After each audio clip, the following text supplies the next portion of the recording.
Ben sıcağım. Bak.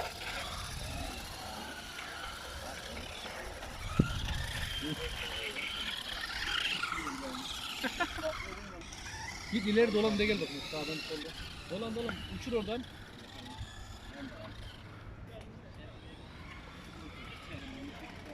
Nasıl çok fena. Hadi başlayalım. İnin baba. Baba aşağı ineyim mi? Çok merak ettim nasıl. Oo.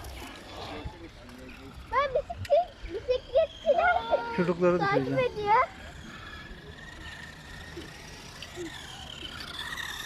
Gel hadi.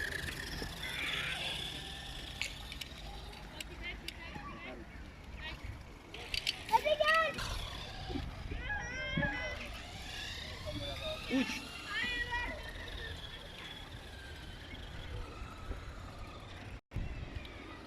Baba bu nereye gidiyor? Nerede bu? Bekle bekle. Göreceksin.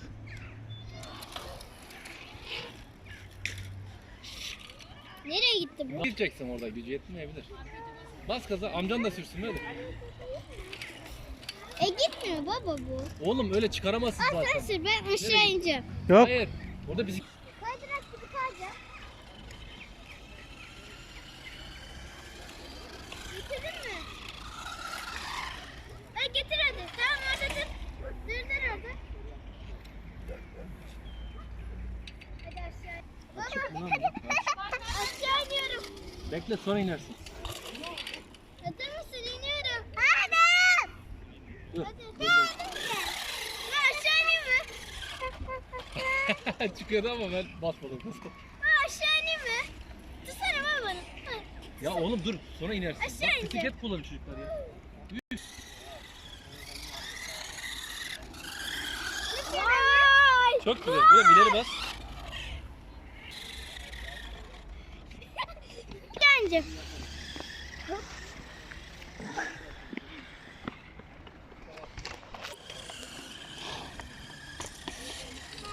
İsmail bisiklete dikkat et. Çok rampaya vurma işte pili bitirirsin. Hadi. Gel buraya. Açık olmadan. Açık olmadan.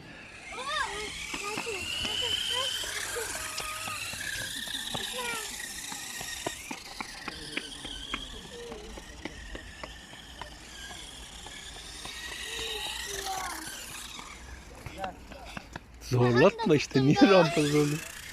Yere. Aferin kız. Yaptım. İşte ben Ben ne yapacağım şimdi? yapacaksınız. Ben de böyle gibi yapacağım. Olmadı be.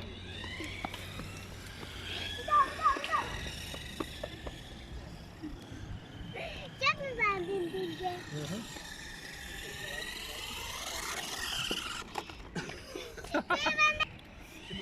Gel şimdi buraya doğru. Buraya doğru gel. Sağ sol yapma. Sağ sol yapma. Düz gel. Düz gel düz. Tamam.